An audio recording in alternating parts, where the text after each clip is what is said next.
Item 6 is our delegations. Before we begin our delegation today, members are reminded that questions for the delegations are for clarification purposes only and not for debate. So we have 6.1 is Robert Pursuta, Agent Kunstra Heritage Application, respecting item 8.2, Report PD 25207, Heritage Permit Application HP 2025-016, under Part 4 of the Ontario Heritage Act for the demolition of an existing 1.5-story dwelling and construction of a 2-story dwelling at 2463 Highway 5 West in Flamborough, Ward 12. Welcome, Robert. You'll have 5 minutes and you can begin your delegation at any time.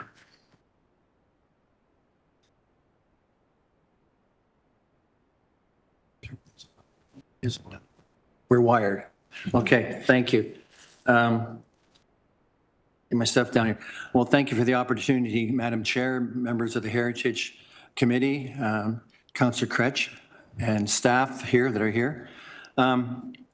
This has been a bit of a difficult one for me to accept, especially as a farmer. The Kunstras are well-known dairy farmers, organic ones on Highway 5, and they want to semi-retire and have their niece, I believe, take over the large dairy farm, and they want to build a house on the other property that they own themselves and take down the old house that's there, but they want to preserve that cottage that's there that has all the history and the plaque on it. So we've come to an agreement with the Kunstras and their builder, Andy Jonkman, and his son, Ian, to move the house that they want to build farther away to the east from the cottage that's recognized in heritage. And at this point, they're going to, like I said, move it to the east. So when they go to remove the old house, which that's under the report says we're okay with, hopefully, they're going to pull it to the east, take it down. So they don't need as much protection from the cottage. We're looking for relief from having some kind of a fencing put up to just a caution ribbon, because they have the people that are going to be taking it down are well known, and there will be no mess, or typically if somebody just wants to take it down. So the Kunstras have agreed to move the house and to tear down the old house to the east. So let's be way away from the cottage. So we're looking for relief, first of all, to take that out of here and just to put in a safety caution ribbon, the yellow one along there. Save a lot of money doing the fencing that, because you have to get somebody in. That's one of the things down there. The rest I think we're fine with. They're looking forward to moving on, and they're still farming. They're a large farmer. We got to help our farmers, and I'm a farmer too. So although I was a counselor, I'm back farming with my son.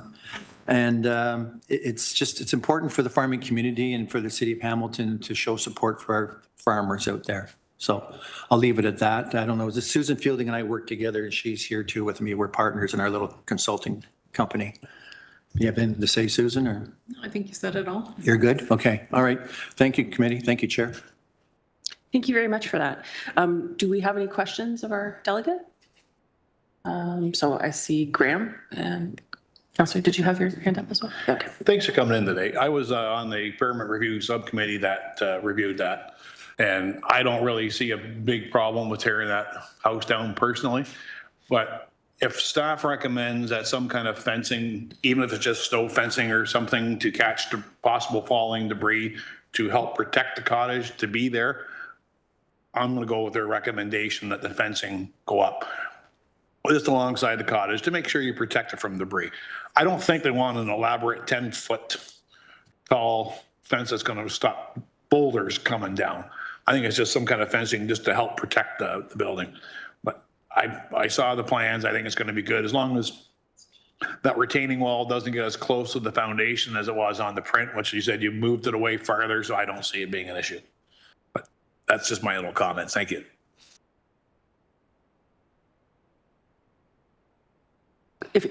Go ahead and respond if you'd like to. For retaining wall and that, it's moved quite a ways away. I don't know if you saw the second set. There's drawings that came out. You never saw that. Can you put them on the screen, please? That would be great, please.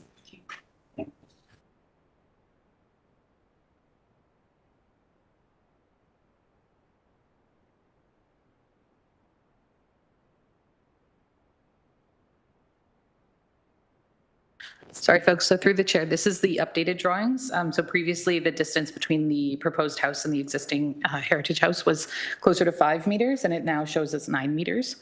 And they've rotated their garage to make it a front entrance rather than a side entrance to adjust for that change.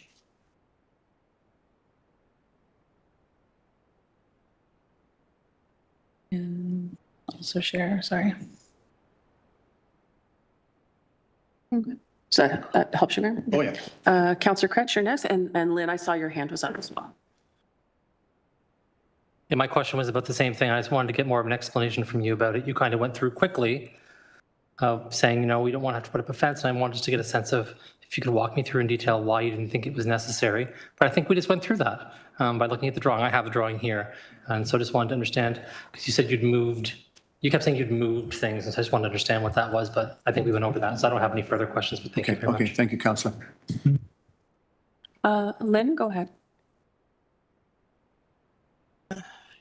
Yeah, I think it's the same thing, but because I just want a bit of a clarification, because I thought in the documentation that we got that it said that they didn't want to move the house further east, but it sounds like it has been moved, which would negate the reason for the big fence. The other thing, I just wanted to ask a question about the heritage designated cottage. What is it used for right now? I believe it's just empty. They're sitting empty. There's nothing, not using it for anything. Okay, thank you. Do we have any other questions for our delegate? I sort of do for staff. Oh, go ahead, Graham. The fence as described, was it to protect the house during demolition, or is it a permanent fence for after? Through the Quick point of chair. order. Shouldn't we receive the delegation first and then ask questions to staff? Yeah. I know, but that's the procedures we should follow. That's the procedures we always use, is that Okay. we're not debating the delegates, right? Like, we ask them questions, then when they receive the delegation, then we can ask questions of staff, so it's done independently. Okay. If that's okay. Thank you for that. Okay, so if there's no other questions of the delegate, may I please have a mover and a seconder to receive the delegation? Councillor Kretsch and Graham. And as we move to vote, is there anyone opposed? Seeing none, that item is carried. And thank you very much for presenting.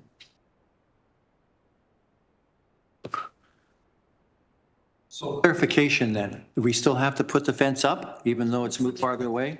So we are going to review that topic as we get to on the agenda. Yeah. So this was just for the delegation. Thank you very much. Thank you. No problem.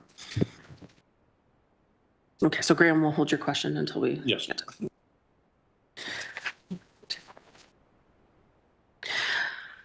So item 7 is our items for information. May I please have a mover and a seconder to receive the items for information? We have before us 7.1 to 7.4. Are there any discussion on these items? No. So may I have a mover and a seconder? So Councillor Kretsch and Stefan. And as we move to vote, is there anyone opposed to receiving? Seeing none, that item is carried. We now move to item 8.1, which is PED 25177, the monthly report on proactive listings for the Municipal Heritage Register, July 2025. May I have a mover and a seconder to put the report on the floor? Karen, and I see Stefan. All right. Are there any questions from the committee in regards to the list? If not, we will move to approve the recommendations contained in the report. Is there anyone opposed? Seeing none, that item is carried. Item 8.2 is our PED 25207, Heritage Permit Application HP 2025-016, under Part 4 of the Ontario Heritage Act for the demolition of existing 1.5-story dwelling and construction of a new 2-story dwelling at 2463 Highway 5 West in Flamborough, Ward 12. So we have before us the report. May I have a mover and a seconder to put the report on the floor? Graham and Lynn. So are there any questions from the committee? Graham, go ahead. Hey, back to my old question. Is the fencing just a temporary fencing to protect the cottage during demolition? Yeah, sorry, through the chair, this would be just for the demolition of the building, just during the demolition and construction of the new building. Okay, so that little orange plastic stuff just held up by T-bones is enough. Yeah, I think given the distance of the building, it would be beneficial to still have something that makes sure that vehicles and stuff can't get as close to the building as we'd like them to. But I think it could be a less impactful fence than like something that's 10 foot for, Yeah, that's what I thought. That was just something minor just to stop debris in it. Thank you. Go ahead. And through the chair, in terms of the other language in the proposed staff condition around demolition plan, my understanding is that standard documentation that would be required as part of the building permit application anyways. So yeah, we don't feel that this condition, in terms of just ensuring that fencing is up, is onerous and is a part of the regular process anyways. Go ahead, Karen. Thank you. Through the chair, my comment is I was also at that Heritage Permit Review Committee discussion, and as I understood it, the fencing was being put up just to protect during demolition from the other house, and I'm pleased to hear that they're building the new house a little further away. However, it still doesn't mitigate the risk of something backing into the old heritage building. So I think that a simple thin fence should be fine. It's really just to alert people when they're backing up and such. So yeah, I still support the idea of a little fence. Thank you. Thank you, Karen. Any other questions of the report or to staff? Oh, go ahead, Councillor. Sorry, Melissa, could you just maybe say what you said again, but unpack it slightly? So are you saying that as part of the building permit or the demolition permit, or you want to look at that, as part of the permit process, these things that are in the report are standardly part of those building permit processes? So this is just a preliminary us saying something that's going to be said regardless when the demolition happens. Through the chair to the councillor, yes. So the language of the draft staff condition is that a demolition and construction plan detailing a protection line and sufficient buffers from the remaining designated property be provided to staff satisfaction. A component of that would already be required as a part of the building permit process for both the demolition and the construction of a new dwelling. The difference there is just staff being able to confirm what that buffer and temporary protection fencing would be to protect the designated property. That could be shown on the drawings that are already required to be submitted to building and might be a little bit above what is typically required for the building permit process, but is a relatively straightforward in terms of just confirmation that that fencing will be up. Okay, thanks very much. So this for me, I think what I'm hearing here is that some type of fencing is required as part of the building permit application process anyways. And so it doesn't really seem like that's mainly our decision. What we're here to do, I think, is just ensure that it goes up, I guess, or just have a conversation with you about that fencing. It seems like people are generally speaking open to minimal types of fencing and not a sort of wrought iron permanent fence of a 10-foot nature. But that's for Heritage staff to say. So thanks for coming up today. Appreciate that. Thank you, everyone. Any other questions or comments? If not, we'll move to our vote. If there's no questions, we'll move to vote to approve the recommendations contained within the report. Is there anyone opposed? Seeing none, that item is carried.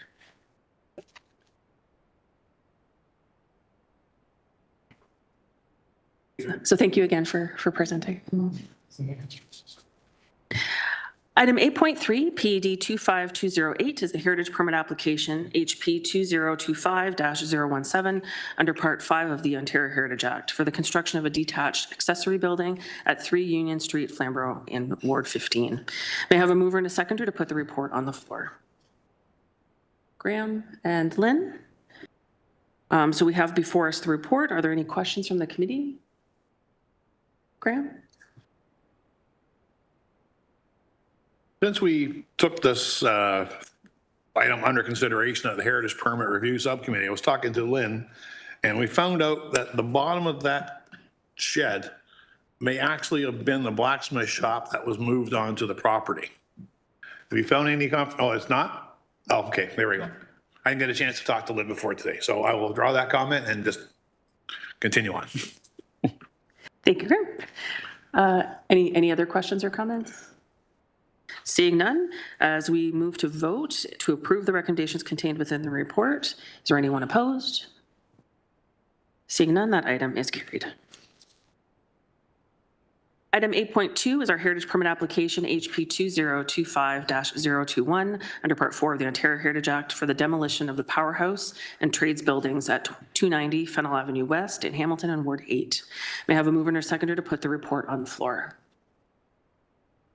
Graham? Karen? Good. Thank you. So we have before us the recommendations. Do we have any questions from the committee members? Got a comment? Oh, go ahead, Graham. Yeah, to follow up my comment back at the permit review subcommittee, it really pains me to lose that trades building. I know it's not really old, but it's the last building like that on the Hamilton Mountain. I've since done a tour of the mountain. There is nothing left like it. I cannot believe that someone building that nursing home, the care home, can't find the use of that building as ancillary space, as recreation space, kitchen space, find some use for it. It's just one of those unusual buildings that I think should be protected and find a way to incorporate it in their new build. Thank you. Do we have any other questions or comments? Seeing none, we have before us the recommendations to approve the recommendations contained within the report. As we move to vote, is there anyone opposed? So we document Graham as opposed. So that item is carried. Our general information and other business, we have 11.1 as our verbal update respecting Bill 5, Protecting Ontario by Unleashing Our Economy Act 2025. I'd like to call upon Ken Coit, Director of Heritage and Urban Design, to provide an update for this item. Thank you, Madam Chair. Ken Coit, Director of Heritage and Urban Design. We have Marissa here to give an update on this. This is Ontario Bill 5. It was an ERO posting that, of course, closed before we had a chance to provide full comments. The comments were provided, though, through the Planning Committee. So there is a report that went through the last Planning Committee that has an update on this. Marissa had prepared reports for this committee. Those were incorporated in the Planning Committee. So she's here just to give you an overview of the major heritage issues around Bill 5. Note that the province has already approved it. Thanks. So Marissa Barris, Cultural Heritage Planning Technician. I've gone through and kind of, I'll give you an overview of what has happened and what you've missed, kind of highlights as the Heritage Committee. So on May 12th, 2025, City Council were provided with a communication update regarding Bill 5 and were advised that city staff were producing comments to be submitted by the end of the commenting period on May 17th, 2025. Heritage staff, as Ken mentioned, provided input on those comments to be included in the full staff response. On July 8th, 2025, our colleagues in policy planning shared report PED 25-181 with Planning Committee, which includes all of the city comments submitted on the bill, including those relevant to Schedule 7, which is amendments to the Ontario Heritage Act, and Schedule 9, which was the new proposed Special Economic Zones Act. At that same meeting, the committee passed motions amending the report to include that the City of Hamilton opposes Bill 5 due to its infringement on Indigenous rights and assignment of powers to arbitrarily override and ignore long-established areas of municipal government authorities, among other issues. That report and the amendments were approved by City Council on July 16th, 2025. So if you'd like more information, you can, on that motion and the full comments, I'd invite you to refer to PED 25-181. So beginning with Schedule 7, which is the amendments to the Ontario Heritage Act, there were some changes which were welcomed that introduced updates to permission for excavated artifacts to be directly deposited with First Nations, so that was a positive thing, and new language that introduced clearer enforcement and compliance directives. But concerningly, the amendments also introduced permission for sites to be exempted from requirements under Part 6 of the Ontario Heritage Act at the discretion of the minister, with no requirements for consultation nor any consideration of the cultural heritage value or interest or archaeological potential of those sites prior to exemption.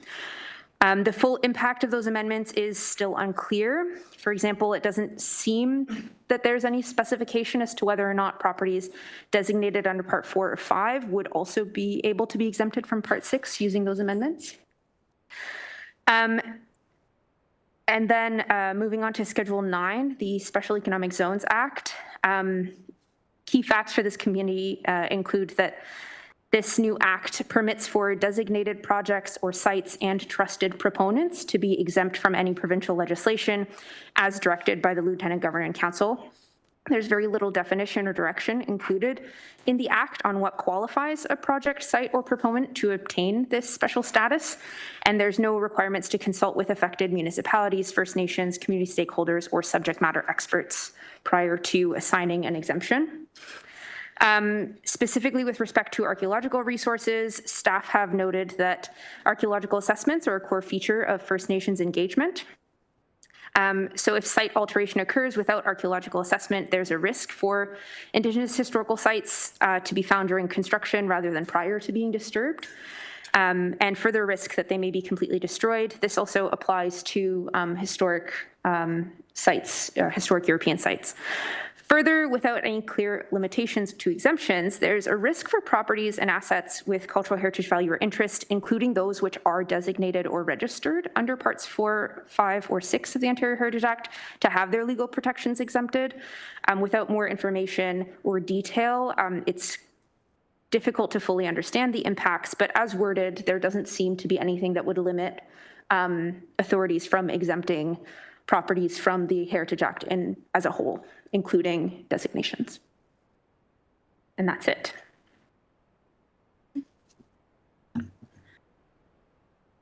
Certainly. Thank you, Marissa. Do we have any questions in regards to the summary? I think everyone's just trying to take that all in. Yeah. Thank you very much for putting that summary together for us. May I have a mover and a seconder to receive the update? I see Stefan and Lynn. As we move to receive, is there anyone opposed? Seeing none, that item is carried. We now move on to item 11.2, which is our Heritage Buildings and Landscape Watch List. So staff are prepared to provide an update on the following properties. So under Endangered Buildings Landscapes of Red, 66 to 68 Charlton Avenue West. Item 17, which is 98 James Street South, the former James Street Baptist Church. And under Buildings and Landscapes of Yellow, 84 York Boulevard, which is Philpott Church. So we'll go through each of those properties individually and allow staff to provide for the updates in the committees. And then later on, we'll move on to find out if there's any additions. So we'll start with under Endangered Buildings Red, 66 to 68 Charlton Avenue West. Thanks. Through the chair again, Alyssa Golden, Culture Heritage Program Lead. Just want to provide an update on this vacant designated heritage property. There have been recent interventions in terms of addressing some property standards orders that were issued earlier this year. And we see some improvements in terms of removal of vegetation that was impacting and growing into the building, ensuring that all of the boarded up windows and doors were all painted black as per the property standards bylaw, and also ensuring that there's adequate venting. So there's now, as you'll notice, venting on the openings themselves, and this is an intervention that staff were supportive of in advance of hopefully reinstating the utilities, but until such time as that can happen, ensuring that there's appropriate ventilation into the building as we're waiting for potential redevelopment of the site. Councillor Crouch? Thank you very much. So I'm really interested in part of what you said with respect to re-engaging utilities, because of course wintertime cometh and water is a friend of winter, even if it's cold frozen water. And so do we have a plan? Are there orders in place for us to make sure that the building is being maintained? Because I know that we're talking about development there, redevelopment there since a long time. And so just being realistic about the potential for that to actually occur. Through the chair, yes. So in terms of timelines, as folks may recall, the original proposal was to demolish these buildings before they were designated. So obviously we've moved beyond that. We've now protected and designated the properties. And we do understand that conversations are being had in terms of potential proposal for adaptive reuse, and we will hopefully see that soon. In the meantime, the orders that were recently issued and complied with had originally indicated a desire to reinstate the utilities. We had worked with the heritage consultant on behalf of the owner in terms of this immediate compromise to ensure the appropriate ventilation. That doesn't preclude the city's ability to require reinstatement of the utilities at a future date, as per the property standards bylaw.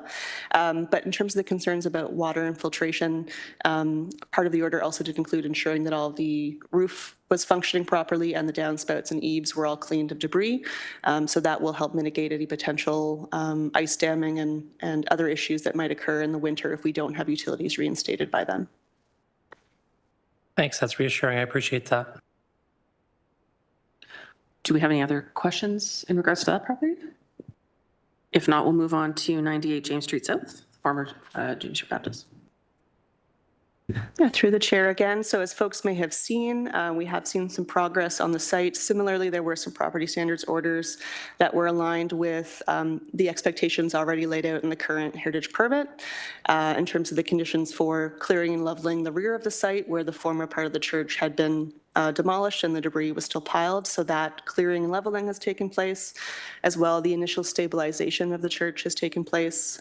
So there's been some repairs to some of the downspouts, east troughs, and ensuring that the rear of the structure had been enclosed and that it was not open to any sort of further impact from natural elements and things like that. And we've also received confirmation of the implementation of the documentation and salvage report recommendations. So there's been some compiling of some of the stone and other debris that was in the pile rubble, and that's been consolidated and stored. And as well, we've received confirmation of the review of the salvage features that are currently inside of the building. So excited to see that there's been some progress on those measures on the site and looking forward to future application for redevelopment. Go ahead, Councillor. Two questions from me. One, is it possible to get in there at some point? I could ask you that question offline, but since we're talking about it, is it possible to go and see the inside and see the heritage features that have been preserved? I know that they had scattered them along the lawn for a while. I guess they've moved some of them indoors now.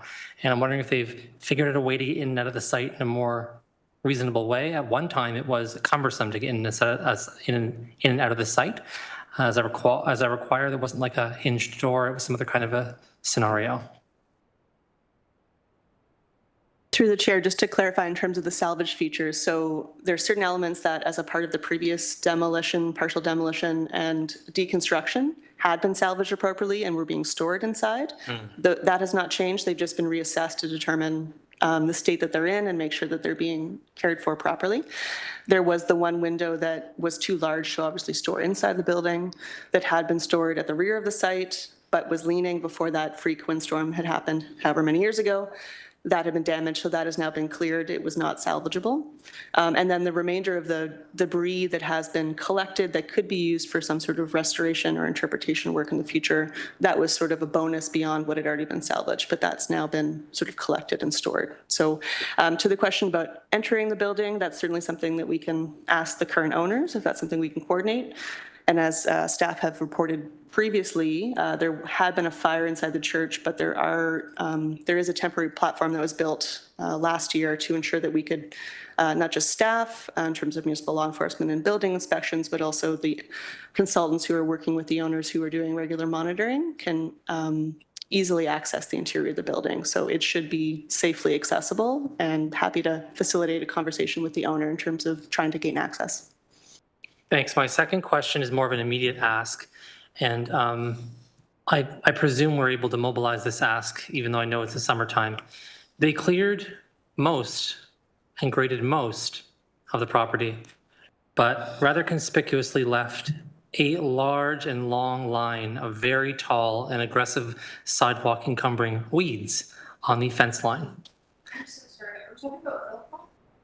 Sorry, you're wearing that.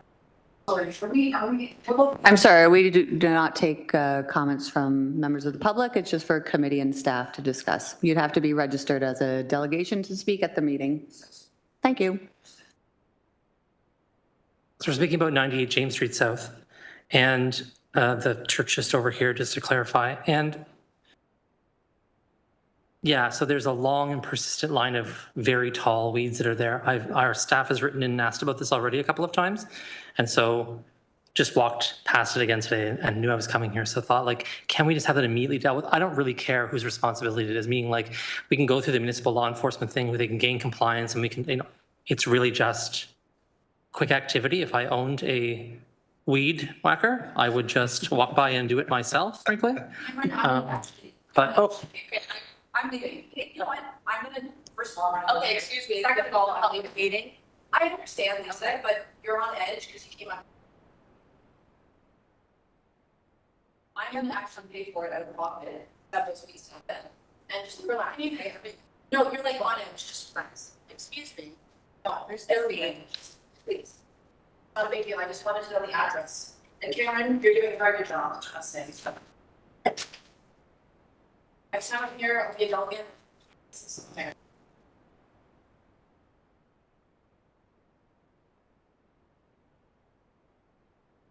Through the chair to the councillor. So there had been a previous order in terms of removal of weeds. I can reconfirm the status of that, but yes, happy to also bring that up to the owners if that's something they can proactively deal with without having to re-engage an actual property standards order. that would be lovely. Thanks. I don't think it's a big job to do. I just think it's something that maybe overlooked because they were dealing with the inside of the property and not thinking about the fence line. But the weeds have grown through and out and are presenting a canopy at this time. Thank you. I appreciate your willingness to try and address that. Thank you for those questions. And thank you for speaking. Didn't realize bodyguard. Do we have any further questions in regards to this property? See none, we'll move on to 84 York Boulevard, which is Philpott. Through the chair, Ken Coit, Director of Heritage and Urban Design. So this committee is very well aware of the long saga that has been Philpott. We, as of July 31st, the notice of intention to designate will lapse. The agreement with the church to extend that will lapse. And council did approve, the planning committee and council did approve an alternative to designation, which was to allow that to lapse and leave staff with the ability to in future issue a NOID as required as the church and the developer work through their agreements in terms of the future of the property. Thank you, Ken. Do we have any questions? And no. At the risk of creating a tantalizing discussion on the subject, I noticed or noted when this came up, there was a letter at the last minute that we didn't really address with respect to, if I have it right, a letter appeared on the public record, but wasn't really being addressed or discussed that said, oh, from the developer, oh, we do want to get back involved with the heritage easement again. I guess I'm wondering where the conversation really is at this point, because there's a lot of hurry up and wait. And I know the staff did their best to reach out to have these conversations in advance. And then it came to the planning committee. Then there was, a last minute letter. So I'm just trying to understand where we're actually at, if you have that information and can share publicly about the status of this situation. So through the chair, we did reach out to the developer through their agent several times in May of this year. Having a great day with interruptions here today. Their consultant informed us that they had no instructions to continue to talk to us on those issues. So we reached out to them, recognizing the market had changed and there was a fair number of requirements in that easement to see if we could, work with them to change them and come back to committee with a revised easement. And they didn't want to talk to us. And then a letter appeared the day of planning committee. It was marked privileged and confidential, so we were unable to share it. But the clerks worked with them and then were able to share it for the council meeting. It generally aligns with what the committee approved, and we will allow the solution that was provided is we can still work with them if that's what the church and the developer wish to do in the future. Yeah, I just want to say thanks to you for all your work on this. It's a lot of 5 steps ahead, then 5 steps back to the place you already were in order to try and move this forward. And the other part of this that's, I think, frustrating probably for members of this committee and certainly me is that, again, this met a high number of requirements to be designated. The idea was to save this. Understandably, council voted against that and said, we're going to allow this to be demolished if housing will be built. And now because we don't have a protection in place, there isn't the same kinds of notice periods. But I just want to give everyone some assurances. I've talked to Ken and others about this. Everyone in the city is aware of the property. If requests to demolish the property should come in, we're not going to ignore those requests. We'll certainly be having a conversation here and elsewhere about what will the city be doing in order to protect the heritage features of the building and so on and so forth to ensure that something gets built. Because the last thing I think anyone in our city wants is to have a parking lot or empty space sat there that gets just sort of passed from developer to developer to developer, which is a unfortunate trend in our city, and no one wants to see more surface lots, parking or otherwise, around for a decade. So I think that's just giving a reassurance to everybody here through the planning committee and through council, the kind of discussions we've had. I said all this very publicly and more at the time, and just want to let everyone here know that it's on everyone's radar regardless. That's great. Thank you for that. Any further questions or comments about that? All right. So what we'll do is we'll go through first. Step 1 is, does anyone have any properties that they'd like to add to the list? So have Councillor Crutch. Sorry, no, not to add. Okay. Okay. So first we'll start with additions to the list. Seeing none. So removals from the list. Graham, you have one? Yeah. I no longer see a need for the Belfour House, Shiroka Estate, to be on it. With Cardis being in there, the building's in great condition, the land's in great condition, it's occupied, it's warm, it's being used. No sense even being on the yellow anymore.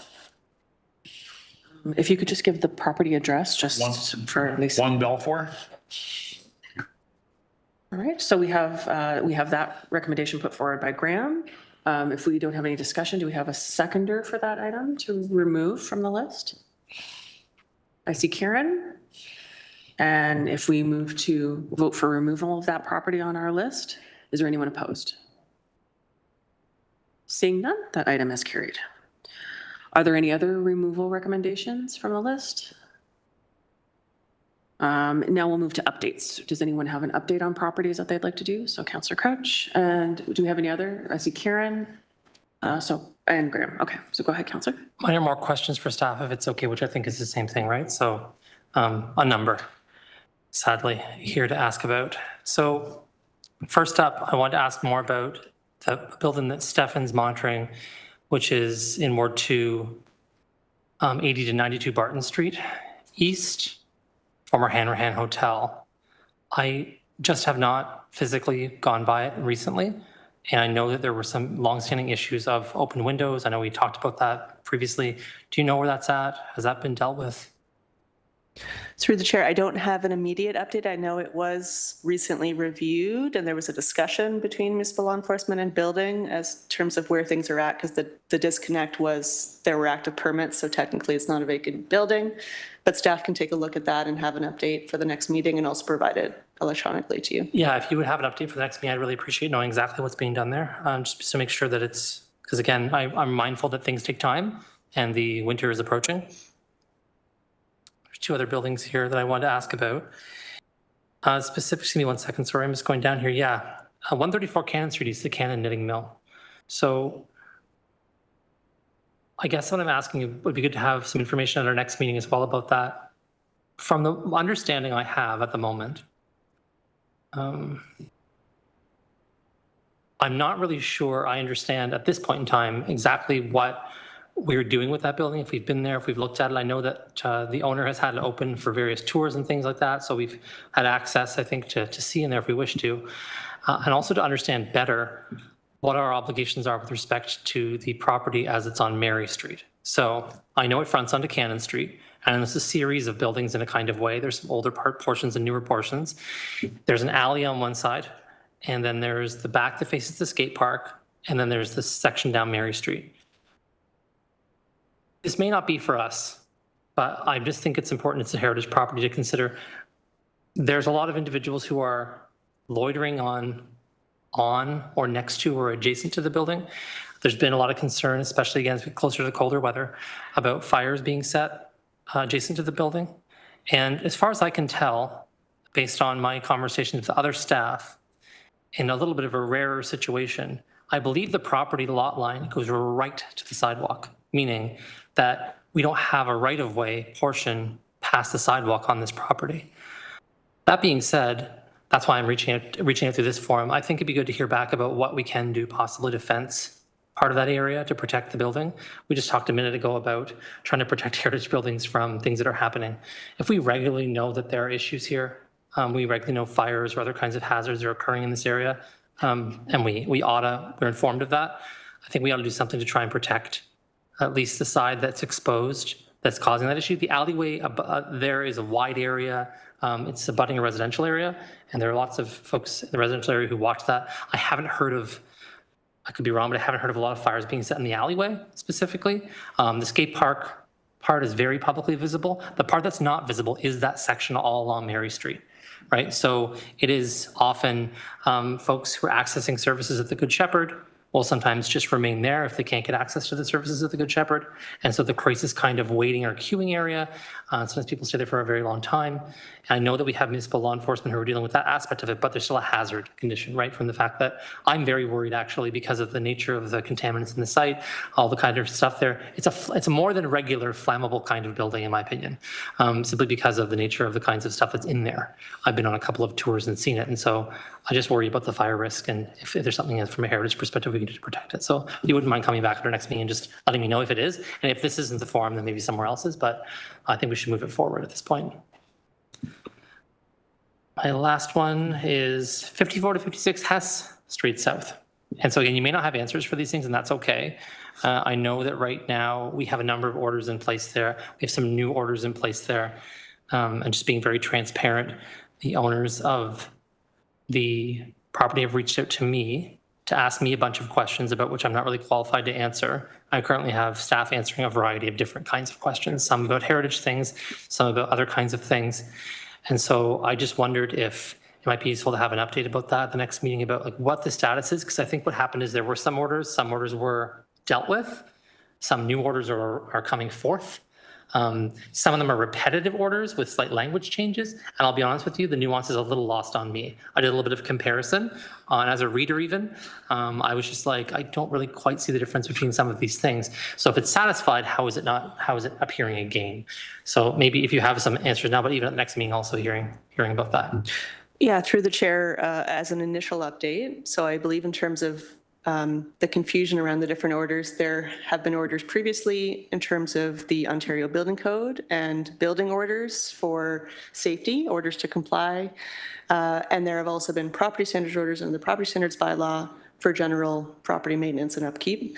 And then related to that initial property standards order from last year, I want to say, there was a heritage permit in terms of implementing those measures. Most recently, as folks are aware, the lane has been reopened. So the building order in terms of the safety of the building and concern about potential debris and public safety on the public sidewalk has been satisfied. So that's why the lane is reopened. However, there are still property standards issues. So it's been made safe to the degree of satisfying that order. However, as you know, trying to build back from this having been empty for quite some time and only recently designating it, we are trying to ensure that there isn't further deterioration. So further property standards orders have recently been issued that address further maintenance to the roof, further maintenance to the boarded up window openings, those sorts of things. So I can understand and fully appreciate, you know, from the property owner's perspective, confusion regarding these multiple orders, and staff are happy to continue to have those conversations and clarify the difference between them, why some have been complied with, and why new orders are being issued. Yeah, I'm not sure if they're confused. I was, and thank you. You deserve a medal for clarification. That was really helpful because I didn't understand the different places where the orders were living. And so if I understand it, there's some that were living in the building area and some living in the property standards area. Some have died and some are still alive. I get it now. And my question for you is, at the next meeting, can we maybe just check in, if it's possible to check in and see where the status is with these orders? Because I do think I'm concerned about it for a couple of reasons. Number one, it's right on Main Street. I understand that we've closed, the lane closure's been taken away now, but it's a reasonably heavy pedestrian area in terms of people trying to go through either Cass Village or coming down a stretch on Main. There's a huge city housing Hamilton complex across the road. There's a lot of people who are using mobility devices in the area. So the safety of this is probably maybe a little more concerning than other places because there's just a ton of pedestrian traffic in this area. And I want to make sure that the public who are using the sidewalks around the area are absolutely safe. There's no risk to them. So if you wouldn't mind reporting back in a bit more detail next meeting, I'd really appreciate it. Thank you. Those are all from me. Thank you, Councillor. Karen, you're next. Thank you. I have one update, and it's on 64 Hat Street in Dundas, which is 11.2 B1 on the former Valley City Manufacturing Building. There was a vote by Hamilton City Council to amend the zoning bylaw, and it's actually, so it was amended from general industrial to mixed use medium density, and from open space conservation zone to conservation / hazard land. And their intent is, and there's a quote in the in this article from the CEO of the Yoke Group, which, if you may recall, last year I think it was, this building was on sale, and I guess the sale went through because now it seems to be owned by the Yoke Group. So according to their CEO, Anthony Quattro Chiochi, apologize if I mispronounced that. The ultimate goal of the project is to maintain the heritage of the building while modernizing its uses for modern companies to use. And direct quote, "We are going to maintain the integrity of this building and the historic presence of the building.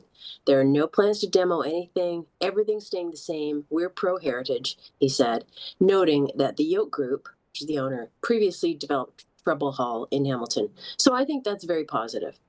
Because we can see, you know, how Treble Hall turned out. It looks lovely, and so if 64 Hat Street is treated the same way, that's very positive. So that's my update. Thank you. Thank you, thank you, Karen. Graham, you're next. Okay, I have a couple updates, and I'm going to ask staff to inquire about something from the report back next meeting. Okay, first off, Long and Bisbee building. Atrocious maintenance on the property. It fixed the fence, sort of. I haven't been by there the last couple of weeks, where it was collapsed at the back. They kind of stretched it back out, but it's still, I don't think it's adequate to keep people out of the building. The cameras aren't back yet, so if there's any update on what's going on with that, I know you've been in discussions with them, then we'll go on to the next one. Through the chair, so I can report that there were property standards orders. They're working towards compliance. I believe a portion of them have been appealed. So we continue to work with municipal law enforcement staff in terms of the expectations from the heritage permit side of things as they move forward to comply with those orders. On the Long and Bisbee building, I know there's lots of, St. Giles. I know there's been lots of orders on that property recently. I'd like to report that they've cleaned up a lot of the weeds and stuff on the property. You can now see the building better, so better security. The neighbors can see it. They still have a too tall hedge on the corner, so for public safety, it's just too high for getting around the corner. But they have not complied with the repairs of the brick in the back, so I'd like to know if there's been any plans, what's going forward on that, where the water damage and freezing and thawing have been demolished the back part. Through the chair, similar to the councillor's questions, we can take a look at and confirm the status of those orders. There were a number of orders issued earlier this year in April.